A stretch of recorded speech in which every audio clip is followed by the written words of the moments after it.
നമസ്തേ. ജ്യോതിർലോകത്തിലേക്ക് എല്ലാവർക്കും സ്വാഗതം.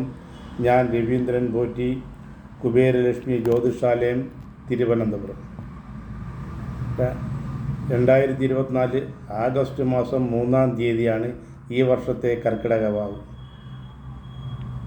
അതായത് കൊല്ലവർഷം 1199 ആണ്ട് കർക്കിടക മാസം 19-ാം തീയതി ശനിയാഴ്ച.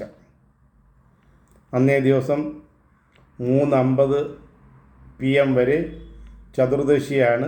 അത് കഴിഞ്ഞാണ് വാവ്. 3:50 കഴിഞ്ഞാൽ കറുത്ത വാവ് ആരംഭിക്കുന്നു വൈകുന്നേരം. അസ്തമയത്തിന് മുൻപ് 6 നാഴികയിൽ കൂടുതലുള്ളതിനാൽ അന്നേ ദിവസം കറുത്ത വാവായിട്ട് ആചരിക്കാവുന്നതാണ്. പിതൃബലിക്ക് ഏറ്റവും ഉത്തമമാണ്. ദേവകൾക്ക് ഉത്തരായണവും പിതൃക്കൾക്ക് ദക്ഷിണായനവും പ്രധാനമാണ്. ഈ ദക്ഷിണായന കാലത്തിൽ വരുന്ന ആദ്യത്തെ കറുത്ത വാവാണ് ഈ ആഗസ്റ്റ് മാസം 3-ാം തീയതി. അതുകൊണ്ട് അന്നേ ദിവസം, അതായത് സൂര്യനും ചന്ദ്രനും കർക്കിടക രാശിയിൽ വരുന്ന ആ സുദിനം, അന്നേ ദിവസം പിതൃപ്രീതിക്ക് ഏറ്റവും ഉത്തമമാണ്. ജീവിച്ചിരിക്കുന്നവർ മരിച്ചവരുടെ മോക്ഷപ്രാപ്തിക്കായി ചെയ്യുന്ന ഏറ്റവും ശ്രേഷ്ഠമായ ഒരു കർമ്മമാണ് പിതൃബലി. ആ പിതൃബലിയോടുകൂടി പിതൃക്കളുടെ ഐശ്വര്യങ്ങൾ ഈ കുലത്തിൽ എല്ലാവർക്കും ഉണ്ടാകുന്നു. നമുക്കറിയാം, ചിലർക്ക് ചില തെറ്റിദ്ധാരണകൾ ഉണ്ടാവാൻ സാധ്യതയുണ്ട്. ആഗസ്റ്റ് മാസം 3-ാം തീയതിയാണോ 4-ാം തീയതിയാണോ ബലിയിടേണ്ടത് എന്ന് ഇന്നും പലരും ചോദിക്കുന്നുണ്ട്. പഞ്ചാംഗം നോക്കുമ്പോൾ നമുക്ക് ശ്രദ്ധിക്കാറിനറിയാം. അതായത് താലിഭാഗം എന്ന് എഴുതിയിട്ടുള്ള ആ ദിവസം, അതിൻ്റെ തലേ ദിവസമാണ് അമാവാസിയും അതുപോലെ തന്നെ പൗർണമിയും ആചരിക്കുന്നത്. അങ്ങനെ വരുമ്പോഴും ആഗസ്റ്റ് മാസം 3-ാം തീയതിയാണ്. അസ്തമയത്തിന് 6 നാഴിക 58 വിനാഴിക മുമ്പ് അമാവാസി ഉള്ളതിനാൽ ആഗസ്റ്റ് മാസം 3-ാം തീയതി നമുക്ക് ഈ പിതൃബലിക്ക് സ്വീകരിക്കാവുന്നതാണ്. അങ്ങനെ ആഗസ്റ്റ് മാസം 3-ാം തീയതി സൂര്യനും ചന്ദ്രനും ഒരുമിച്ച് ഒരേ രാശിയിൽ വരുന്ന ഈ സുദിനത്തിൽ പിതൃക്കൾക്കായിട്ട് നമുക്ക് അത് പിതൃകർമ്മം ചെയ്യാവുന്നതാണ്. ഈ ശ്രാദ്ധം എന്നാൽ എന്താണ് എന്നാണ് നമുക്കറിയേണ്ടത്. ശ്രദ്ധയോടുകൂടി ചെയ്യുന്ന ഏതൊരു കർമ്മവും അതാണ് ശ്രാദ്ധം. ജീവിച്ചിരിക്കുന്നവർ മരിച്ചു പോയവർക്ക് വേണ്ടി അവരുടെ മോക്ഷപ്രാപ്തിക്കായിട്ട് ചെയ്യുന്ന ഏറ്റവും ശ്രേഷ്ഠമായ ഒരു കർമ്മം, അത് ഈ പിതൃബലിയോടുകൂടി ചെയ്യുമ്പോൾ അത് മഹത്തരമാകുന്നു. നമുക്കറിയാം പിതൃയജ്ഞത്തെക്കുറിച്ച്. പഞ്ചമഹായജ്ഞങ്ങൾ നമ്മുടെ പൂർവികർ ആചരിച്ചു വന്നിരുന്നു.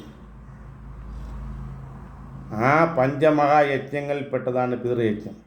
എന്താണ് പഞ്ചമഹായജ്ഞം? ബ്രഹ്മയജ്ഞം, ദേവയജ്ഞം, പിതൃയജ്ഞം, ഭൂതയജ്ഞം, മനുഷ്യയജ്ഞം. ഈ 5 യജ്ഞങ്ങളും ആണ് പഞ്ചമഹായജ്ഞങ്ങൾ. അപ്പോൾ യജ്ഞദേവ പ്രഭോ ഞങ്ങളുടെ ഉള്ളമുജ്വലമാക്കണേ, കന്മഷങ്ങൾ നീക്കി ഞങ്ങൾക്ക് മാനസിക ബലമേകണേ.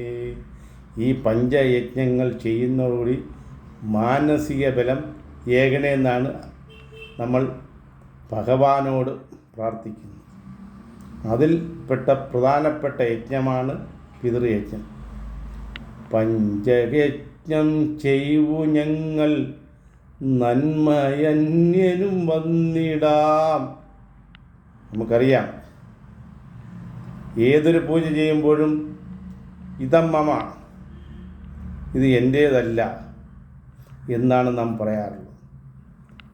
ഈ സ്വന്തമായിട്ട് നമുക്കല്ല ഇത് ചെയ്യുന്നത്. അതായത് നമ്മുടെ ഈ സമൂഹത്തുള്ള നമ്മുടെ കുലത്തിലുള്ളവർക്കും വേണ്ടി അവരുടെ ഉന്നതിക്ക് വേണ്ടിയാണ് ഇത്തരം കാര്യങ്ങൾ ചെയ്യുന്നത്. അതുകൊണ്ട് തന്നെയാണ് പഞ്ചയജ്ഞം ചെയ്യൂ ഞങ്ങൾ നന്മ അന്യനും വന്നിടാന്നാണ്. നന്മ അന്യനും, അതായത് എല്ലാവർക്കും വേണ്ടിയാണ് നാം ചെയ്യുന്നത്, അല്ലാതെ സ്വാർത്ഥ കാര്യങ്ങൾക്ക് വേണ്ടിയല്ല.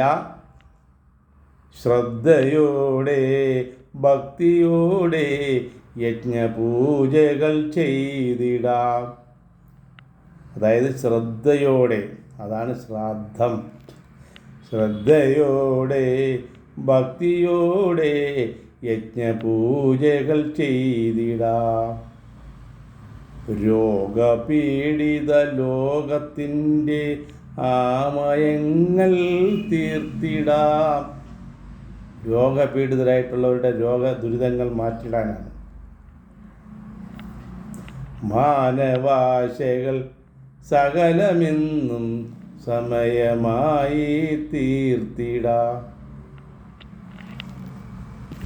അങ്ങനെ ഈ യജ്ഞദേവതകൾ, ഈ യജ്ഞത്തിലൂടെ ബ്രഹ്മയജ്ഞം, ദേവയജ്ഞം, പിതൃയജ്ഞം, ഭൂതയജ്ഞം, മനുഷ്യയജ്ഞം, ഇങ്ങനെയുള്ള ഈ മഹായജ്ഞങ്ങൾ ചെയ്യുന്നതിലൂടെ ഒരു മനുഷ്യർക്ക് എല്ലാ ഐശ്വര്യങ്ങളും ഉണ്ടാവുന്നു.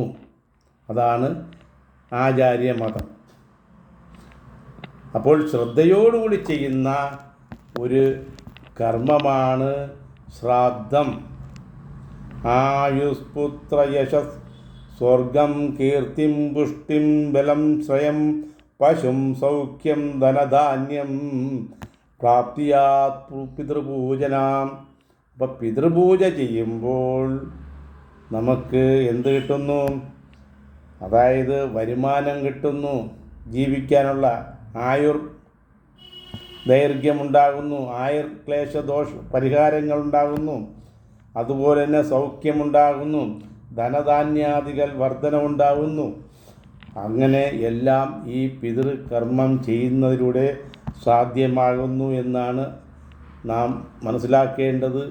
അത് ശ്രദ്ധയോടുകൂടി ചെയ്താൽ നമുക്ക് എന്താണ് ശ്രദ്ധ? ശ്രദ്ധ എന്ന് പറഞ്ഞാൽ ഭക്തിയോടും ശുദ്ധിയോടും ശ്രദ്ധയോടും ചെയ്യുന്ന ഏതൊരു കർമ്മവും ഫലപ്രാപ്തിയിലെത്തും. അല്ലാതെ ചെയ്യുന്ന കർമ്മങ്ങൾ ദോഷങ്ങൾ ഉണ്ടാക്കാൻ സാധിക്കുകയുള്ളൂ.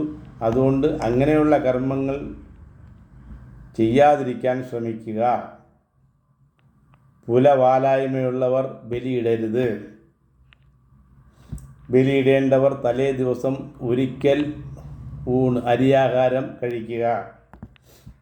മറ്റ് സമയങ്ങളിൽ ഗോതമ്പോ പഴവർഗ്ഗങ്ങളോ കഴിക്കുക. മാംസാദികൾ ഉപേക്ഷിക്കുക. പുകവലി, ചൂതുകളി എന്നിവയിൽ ഏർപ്പെടുകാതിരിക്കുക. മദ്യപാനം പോലുള്ള ഒന്നും പാടില്ല. അപ്പോൾ അങ്ങനെ ശുദ്ധിയുമായും അതുപോലെ തന്നെ ഭക്തിയോടും ചെയ്യുന്ന ഈ പിതൃബലി മൂലം നമുക്ക് കിട്ടുന്നത് വളരെ ഐശ്വര്യമാണ്. നമ്മുടെ കുലത്തിന് തന്നെ ഐശ്വര്യങ്ങൾ ഉണ്ടാകുന്നു എന്നാണ് ആചാര്യമതം. അതുകൊണ്ട് ആയുർദൈർഘ്യം, ധനധാന്യ ഐശ്വര്യം എല്ലാം ഉണ്ടാകുന്നതിലേക്കായി മാനസിക സന്തോഷം, ചന്ദ്രൻ മനസ്സിൻ്റെ കാരകനാണ്. അപ്പോൾ ആ മനസ്സിൻ്റെ കാരകത്വം വഹിക്കുന്ന ചന്ദ്രൻ്റെ ഐശ്വര്യങ്ങൾക്ക് വേണ്ടിയും അതുപോലെ തന്നെ ദേവിയുടെ ഐശ്വര്യത്തിന് വേണ്ടിയും നമ്മൾ ഈ പിതൃബലി ശക്തിയോട് നടത്തുക. മഹാവിഷ്ണുവിൻ്റെ പാദത്തിൽ നമസ്കരിച്ചുകൊണ്ട് എല്ലാവരും പിതൃബലി ചെയ്ത് തിലഹോമവും ചെയ്ത്